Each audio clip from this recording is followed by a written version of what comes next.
But God, in his great love for you, extended his grace by sending his Son. And let me tell you what Jesus did. Jesus lived the life we should have lived. He didn't sin one time. He didn't sin in thought, in word, in deed, in action, or in attitude. Not one time did Jesus sin.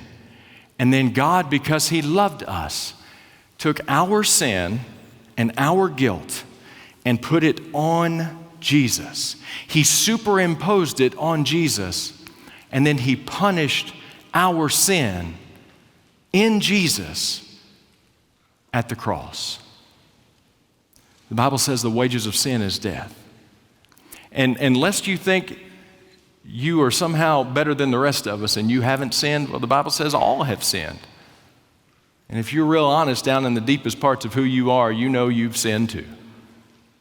Just like me and just like everybody else.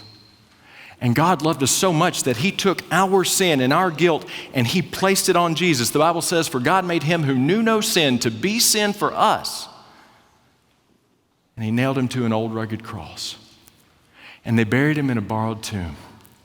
But very early in the morning, on the first day of the week, when the women went to anoint the body, it wasn't there. For God the Father had raised him from the dead. He which was mortal had become immortal. That which was perishable was now imperishable. And Jesus was the firstborn from among the dead. And he lives today.